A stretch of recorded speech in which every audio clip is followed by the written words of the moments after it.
부활의 식탁이라는 제목으로 말씀 전합니다.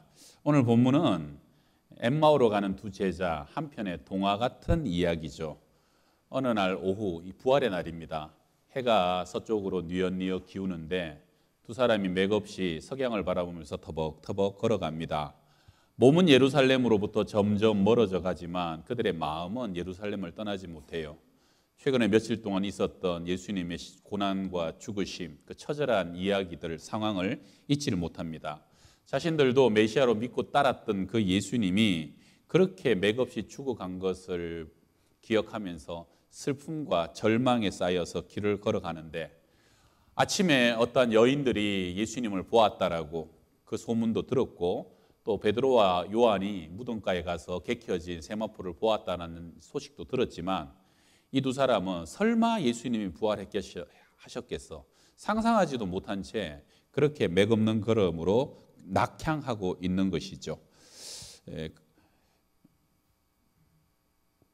그런데 이제 몸은 멀어져 가는데 마음은 착잡하고 뭔가 복잡하고 다 설명되지 않는 그러한 심령, 싸늘한 냉기 속의 길을 가는데 어느 순간부터 한 사람이 그 길을 동행합니다. 부활하신 예수님이셨죠. 우리 엠마오로 가는 제자의 그림이 있는데 참 그림이 멋지죠. 저도 저 그림을 집에 한때 걸어놓은 적이 있었는데, 주님이 그들을 찾아가시는데, 여러분 마태복음의 증언에 의하면 주님이 부활하시고 막달라 마리아와 여인들을 만나시고 난 이후에 아직 제자들, 12제자, 11제자도 만나시기 전입니다. 그런데 무덤까지 찾아왔던 그 지고지순한 여인들의 신앙과 열정 가운데 만나 주셨다라고 한다면, 저 두 제자는 사실 실망하고 절망하여 스스로 낙향하고 멀리 도망가고 있는데 주님은 그들까지도 찾아가 주셔서 만나 주시고 또 그들을 기어이 회복해 주시는 그러한 오늘 이야기죠.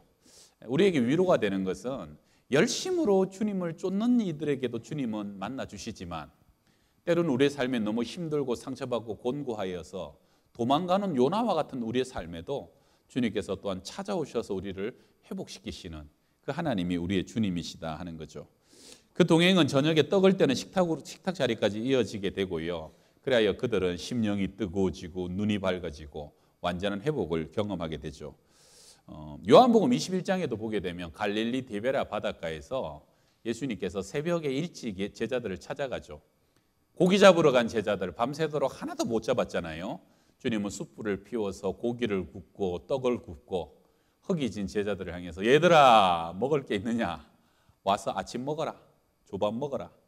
안 그래도 예수님 배신하여서 지금 그 배신으로 가스말이 하던 베드로 먹이십니다. 그리고 그의 배를 불리셔요.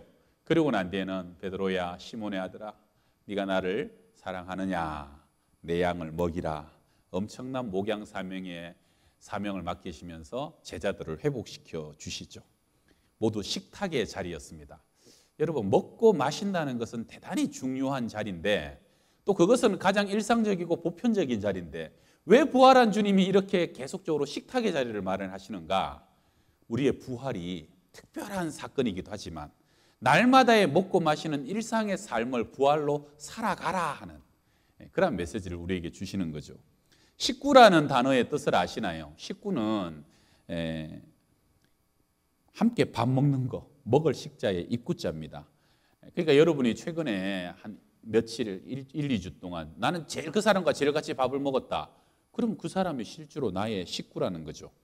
옛날 같으면 된장찌개 하나 끓여놓고 뭐 5식구, 7식구, 5개, 7개 숟가락이 거기 그냥 들어가 가지고 함께 휘젓고 함께 먹고 함께 마시는 그게 식구고, 그러니까 옛날에는 그렇게 어려운 일도 있고 싸움을 하고 해도 머리 맞대고 먹고 나면 언제 그러냐는 듯이 다 괜찮아지는 게 그게 식구입니다. 여러분, 코로나가 참 극성스럽고 두렵게 했지만 그러나 집에만 가면 다 마스크를 벗어 제낍니다. 혹시 여러분 중에 집에 갔는데 마스크 쓰고 사는 사람이 있으세요? 가족은 가족에게 전염을 안 시킵니까? 사실은 가족이 제일 많이 전염시키죠. 저도 우리 집안 다 전염시켰어요. 그런데도 이상하게 집에 가면 벗어야 될 것 같고 벗어도 괜찮을 것 같고, 애들이 코로나에 걸리면 엄마 아빠들이 그래요.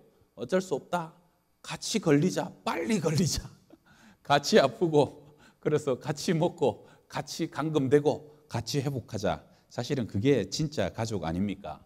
그래서 이 가족과 식구라는 것은요, 사랑의 공동체, 하나됨의 공동체, 함께 먹고 마시는 중에 모든 것이 같이 회복되는 회복의 공동체가 식구입니다. 영적으로 보게 되면 우리는 매주일 이 자리에서 함께 하나님의 말씀의 식탁의 자리를 초청받고 같은 말씀을 우리가 나누면서 우리가 영적인 식구라는 거죠. 어떤 분들은 새벽마다 오셔서 함께 말씀을 나누며 묵상하며 기도하며 더 깊은 영적인 친밀함을 이어가는 분들도 있죠. 여러분, 부활절은 하루가 아니고 성령 강림절까지 이 50일이 기쁨의 부활절입니다. 그래서 사실 오늘도 부활절이에요. 제가 보니까 지난주에도 부활절 맞아 2년 넘어서 처음 오셨던 분들이 몇 분 계셨고요. 오늘도 한 2년 만에 처음 오셨던 분이 있죠. 제가 알아요. 그렇게 오신 분들이 있어요. 오랜 시간 동안 집에서 예배를 또 열심히 드리고 그럴 수밖에 없는 분들도 계셨을 것이고, 이제 한 분 한 분이 교회로 나오시는데, 여러분 이 교회 공동체 우리가 함께 말씀을 묻는 식구 안에서 또 회복의 은혜, 새로운 하나님의 영적인 은혜가 부어지는 그런 시간이 다 되시기를 축원합니다. 자, 우리 세 가지인데 첫 번째 한번 따라합시다. 식어진 심령이 뜨거워졌습니다. 그들이 서로 말하되, 길에서 우리에게 말씀하시고 우리에게 성경을 풀어주실 때에 우리 속에서 마음이 뜨겁지 아니하더냐. 처음에 이 엠마오 두 제자는 예수님을 못 알아봤어요. 누구신지 몰랐어요. 그런데 대화를 할수록 이상한 일이 벌어집니다. 혼란했던 것이 정리가 되고 뭔가 맞춰지면서, 그리고 식어졌던 심령이 점점 뜨거워지기 시작하는 거예요. 여러분, 25리라는 것은 걸으면 한 3시간 거리 되죠. 언제부터 동행했는지는 모르겠지만 얘기까지 하면서 상당히 긴 시간을 함께하는 동행이었겠죠. 그 당시에 이 부활은 모두에게, 어떤 사람에게도 믿기 어려운 사건이었어요. 베드로와 요한이 아침에 무덤까지 가가지고 세마포를 봤잖아요. 그리고 여인들이 부활했다는 그 얘기를 전해 들었잖아요. 그런데도 그 사람들은 도무지 안 믿어지는 거예요. 그것이 그들에게 부활의 증거가 될 수 없었던 겁니다. 죽었다, 끝났다, 다 틀렸다. 그래서 그들의 마음은 그 생각 속에 얼음장처럼 차갑게 딱딱하게 굳어져서 도저히 그 마음이 녹아지질 않는 거예요. 그래서 그럴까요? 오늘 주님은 엠마오의 두 제자를 찾아가 주셔서 내가 부활한 주님이다, 처음부터 그렇게 말씀하시잖아요. 그 대신 어떤 방법을, 특별한 방법을 사용하시는데, 그게 우리 27절에 이에 모세와 모든 선지자의 글로 시작하여 모든 성경에 쓴 바 자기에 관한 것을 자세히 설명하시니라. 이 모세와 선지자의 글은 구약입니다. 구약부터 당신에게 관하여 약속됐고 예언되었던 구절들을 인용하셔가지고 하나하나 그것을 풀어주시고 설명하시면서 그들에게 가르쳐 주시는 거예요. 여러분, 놀라운 게 말씀을 듣다 보니까, 말씀이 이해지고 풀어지다 보니까 이해되지 않던 것들이 이해되어지고 혼란스러웠던 것들이 정리되고 식어졌던 마음이 다시 식어졌던 마음이 뜨거워지기 시작하는 겁니다. 여러분, 이 지금 두 제자는 12제자는 아니지만 나름대로 주님을 열심히 따르던 사람들이었잖아요. 그런데 예수님이 처참하게 맥없이 죽어버렸어요. 실망했겠죠. 지금 낭망해갖고 지금 낙향하는 거 아닙니까? 이쯤 되면 더 큰 문제가 뭐냐 하면은, 그 주님이 죽어버렸으니까 주님이 공생의 기간에 선언하시고 선포하셨던 그 놀라운 말씀도 전부 다 무효가 되고, 그 말씀도 더 이상 의미가 없고 능력이 없어져 버리게 되는 겁니다. 사실 우리 주님 이 땅에 오신 것은 말씀을 성취하기 위해서 오셨거든요. 말씀대로, 예언된 대로 처녀 몸에 잉태가 되셨고, 주님은 말씀된 대로 낙타 타고 예루살렘을 입성하시고, 약속된 대로 고난받으시고 죽으시고, 그리고 당신이 늘 약속하고 말씀하신 대로 사흘 만에 부활하셨잖아요. 그런데 그 주님이 부활한 걸 모르고 죽었다라고 믿고 있으니까 지금까지 주님의 주셨던 모든 말씀이 다 깨어지고 실패한 것처럼 보여지고 있는 것이죠. 그래서 부활한 주님이 그 엠마오의 제자들을 찾아가셔서 정말 하고 싶었던 말씀, 그리고 오늘 저와 여러분에게 동일하게 하시고 싶은 말씀이 뭡니까? 말씀하신 대로 살아나셨다. 말씀하신 대로 부활하셨다. 그 말씀대로 이루어지고 말씀은 반드시 역사된다는 것이. 여러분, 주님이 부활하심으로 야, 말씀대로 이루어졌구나. 그 확신이 다시 세워지면 자연스럽게 어떤 기대가 또 생깁니까? 남은 말씀에 대한 기대가 생기는 거예요. 말씀의 약속대로 성령이 우리 가운데 오시겠구나. 하나님의 교회가 세워지겠구나. 말씀대로 복음이 땅 끝까지 전파되게 될 것이며 말씀대로 하나님의 나라가 완성되어질 것이고 마침내 말씀의 마지막처럼 영광의 왕이 이 땅에 오셔서 참된 하나님의 나라가 완성될 것이구나. 그 모든 말씀에 대한 기대와 소망이 일시에 회복되는 것이에요. 그래서 오늘 모세와 선지자의 글로 시작하여 성경에 쓴 바 자기에 관한 것을 자세히 설명하셨더라. 이 원문에서 이 설명하다의 뜻은요, 본문을 향해 찌르다 하는 뜻을 가지고 있습니다. 이미 알고 있었지만 막연하고 피상적인 말씀이 아니라 어느 순간 주님께서 말씀하시는 그 말이 예리한 검이 되어서 내 심령과 폐부와 골수를 찔러 쪼개는 말씀으로 역사되고 있다는 거예요. 여러분, 사도행전에 보게 되면 베드로가요, 성령에 충만하여 말씀을 전하니까 모든 백성들이 마음의 찔림을 받아 우리가 어찌할꼬 하면서 그날에 3,000명이 회개하고 주님의 제자가 되잖아요. 말씀이 심령을 찌르는 거예요. 허리가 아프거나 이 덩어리가 아플 때 뻣뻣해지고 뭉치면 한의원을 가잖아요. 그럼 누우라고, 그러고 침으로 콕콕 찌르잖아요. 침이 신기합니다. 몇 번만 제대로 찌르면요, 혀를 찌르고 몸이 찔리면 뻣뻣했던 것들이 풀어지고 피가 돌기 시작하면서 몸이 점점 더 더워지기 시작합니다. 엠마오로 가던 제자들, 말씀이 그들의 심령을 찔릅니다. 성령의 기운이 그들 가운데 다시 감돌기 시작하고 새까맣게 타버렸던 이 마음이 다시 숯불처럼 성령의 온기로 따뜻해지고 데워지기 시작하더라는 거죠.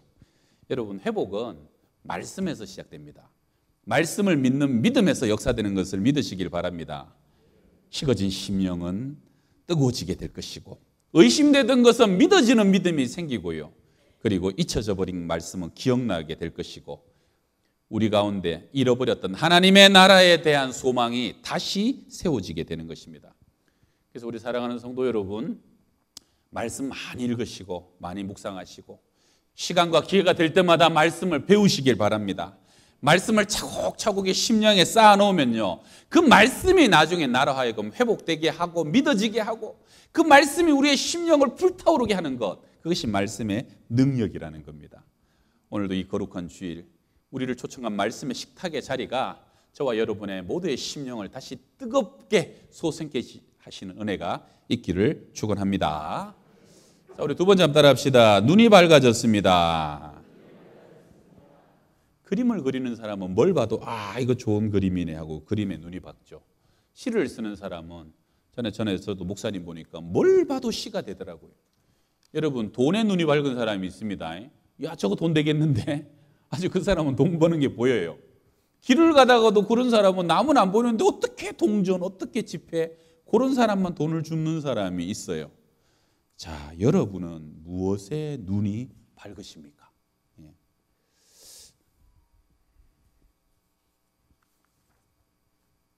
엠마오로 가는 길에서 부활하신 예수님을 만난 두 제자는요, 주님을 그냥 보내지 못합니다.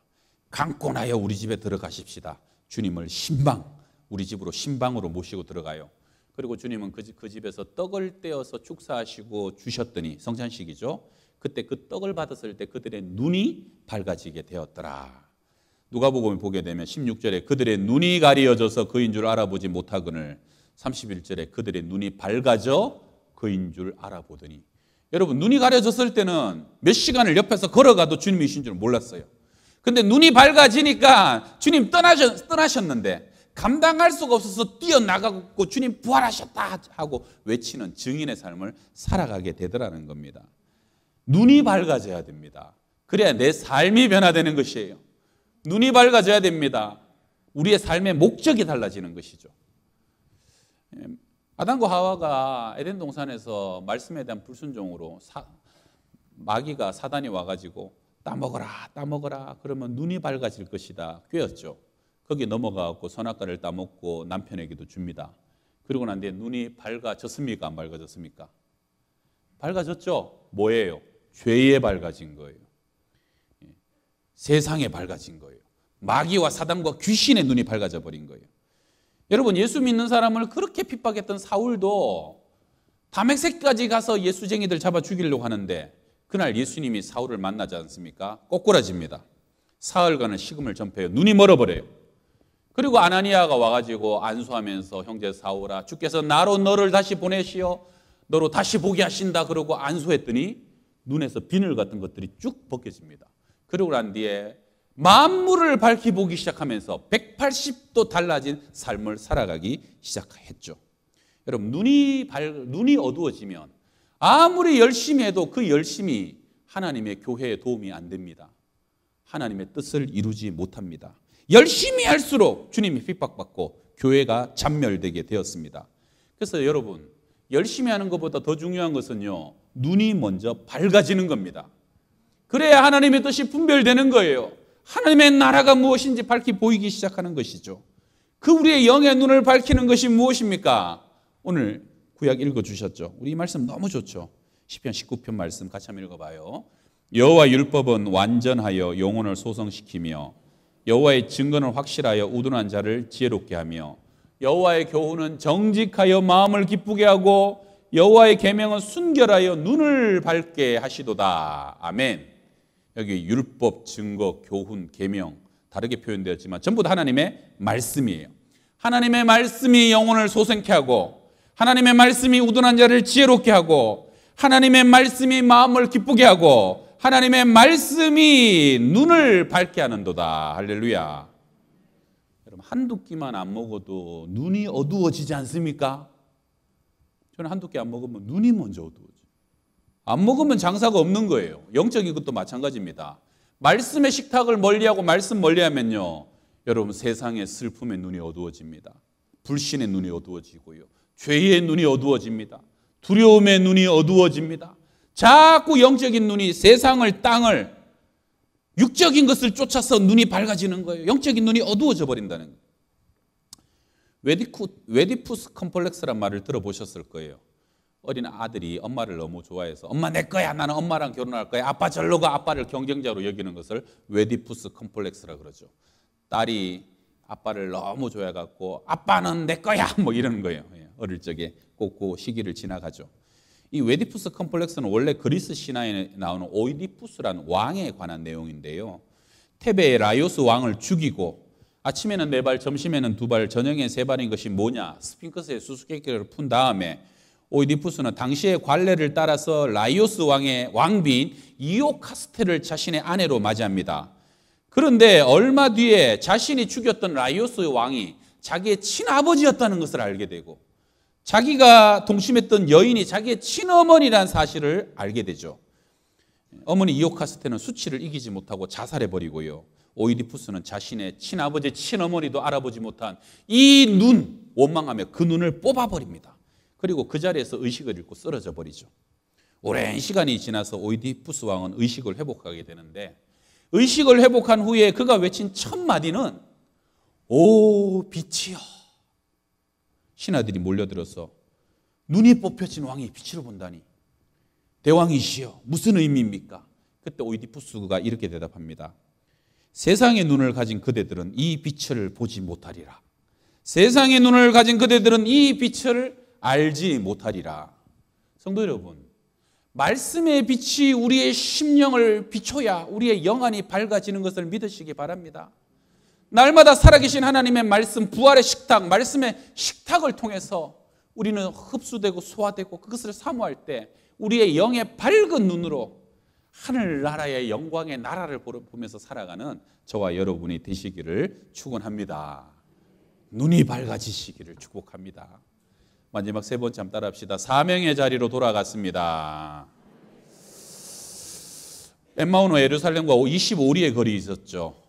여러분 이제 두 사람이요, 주님 만나갖고 심령이 뜨거워졌어요. 눈이 밝아졌어요. 그러니까 견딜 수가 없는 거예요. 지금 해가 지고 어두워지는데 25리 30리길을 달려갑니다. 주님 부활하셨다 증인의 삶을 외치면서 다시 증인의 자리로 돌아갑니다. 무서워서 도망갔던 그곳이 두려움도 염려도 없어지고 그냥 그곳을 향해서 다시 사명을 향하여 뛰어가게 되었다는 거죠.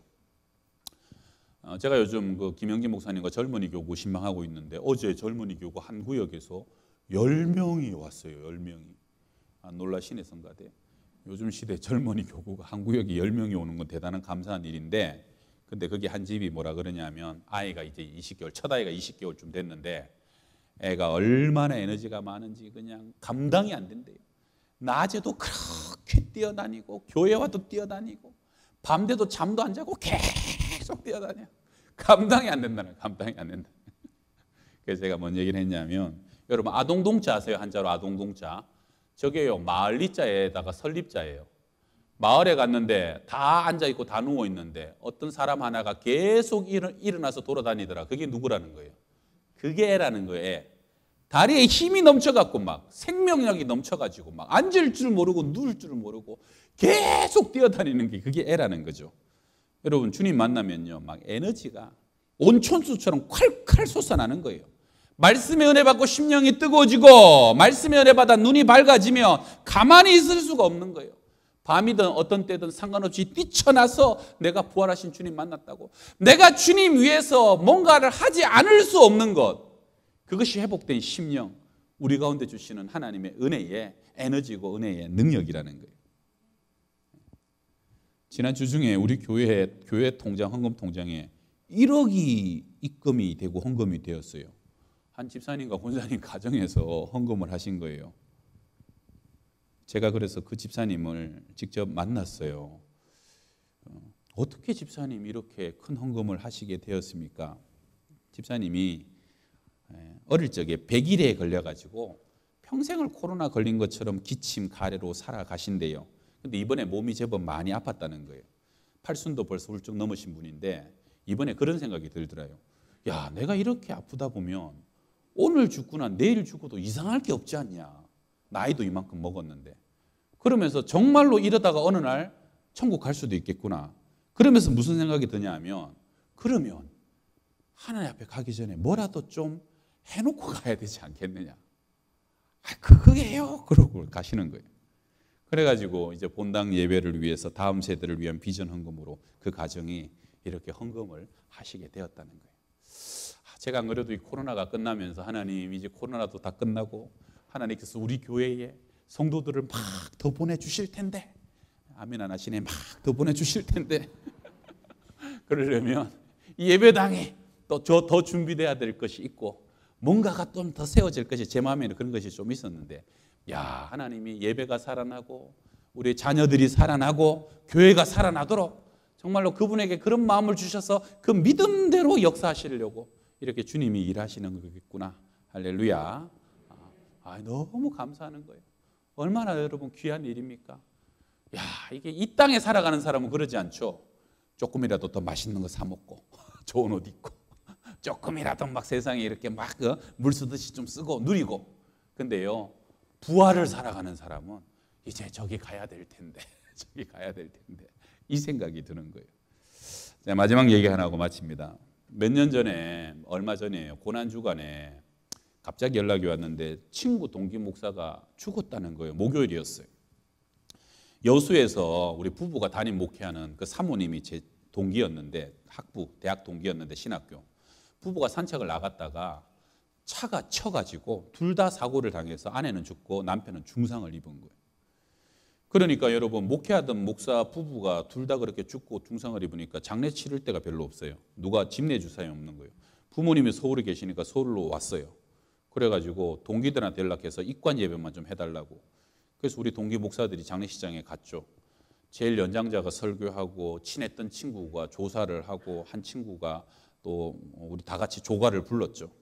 제일 친했던 친구 조사가 참 가슴을 미었어요.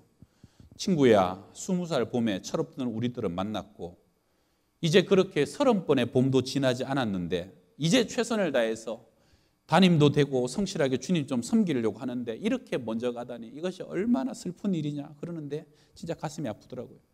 사실 제가 그 친구를 학부 때 친구라 졸업하고는 거의 못 봤어요. 그래서 저도 그렇고 친구들 머릿속에도 전부 다 20대 그 친구의 그 모습이 있는 거예요. 20대. 나이가 40대 중후반이 됐는데도 그때 모습보다는 20대 모습이 전부 다 있는 거예요. 한 20년을 못 봐가지고. 그런데 그 장례식장에 갔는데 진짜 우리가 입학했을 때 그 친구랑 똑같이 생긴 여자애가 거기서 울고 있는 거예요.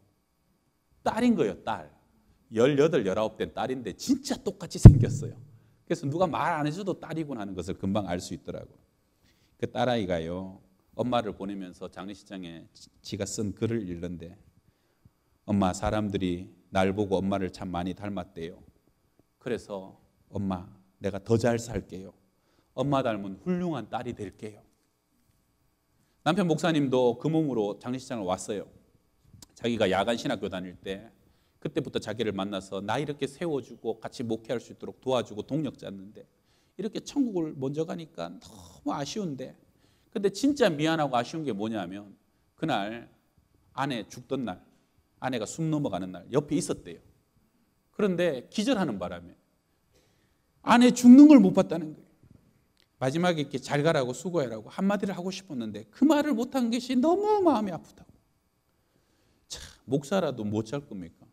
목사라도 뭐 내가 능력이 없고 힘이 없으면 아내가 옆에서 숨 넘어가도요 말 한마디 없고 가는 줄도 모르고 보내야 되는 게 그게 우리 인생입니다.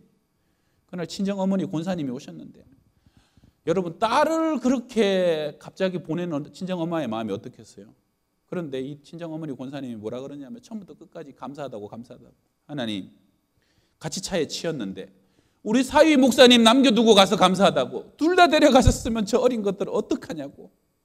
그 딸의 죽음 앞에 그래도 우리 딸 섬길 만큼, 일할 만큼, 충성할 만큼, 믿음으로 살 만큼 살았다고 그렇게 감사하는데, 그 장례식장에 가족들, 우리 어린 아들, 딸, 그리고 교인들, 우리 친구 목사들 참 많이 가가지고요 슬퍼하는데, 근데 제가 장례 치르는 한 2시간 동안 계속 느꼈던 게 뭐냐면요, 모두가 슬퍼하지만, 이별을 아파하지만 부활을 의심하는 사람은 한 사람도 없는 거예요.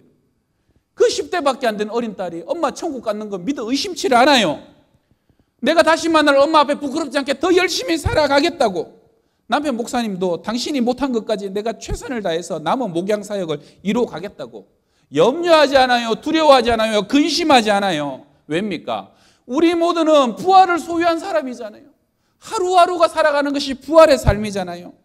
우리는 죽음도 초월했습니다. 슬프지만 몇십 년 못 만날 것이지만, 그러나 그건 잠시고 부활의 몸으로 다 만나게 되고 하늘의 영원한 집을 예비한 자들이고, 죽어도 사는데 살아서 믿는 자는 영원히 죽지 않는다는 그 말씀을 우리는 부여잡고 의심하지 않는 사람들이잖아요. 여러분, 무엇으로 인하여 우리가 이 믿음이 생겼습니까? 그것이 말씀의 능력 아닙니까? 이 말씀을 부여잡았더니 주일마다 시간마다 우리에게 이 부활의 식탁과 은혜의 말씀의 식탁을 우리가 먹고 자라니까 그때마다 식어진 심령이 뜨거워지는 것이고요, 세상에서 눈이 감겨질 때마다 다시 눈이 밝아지고 하늘나라가 더 또렷하게 보이는 것이고, 그러면 가만히 있을 수가 없는 거예요. 주님, 내가 주님께 뭘 드려야 되겠습니까? 어떻게 살아야 되겠습니까? 어떻게 헌신하고 충성해야 되겠습니까? 그 밤에라도 뛰쳐나가서 주의 이름을 외칠 수밖에 없는 것, 그것이 부활의 삶이고 우리에게 주신 은혜고 축복인 줄 믿습니다. 이 부활의 믿음으로 우리 여생을 살아가는 저와 여러분 되시기를 축원합니다. 기도합시다.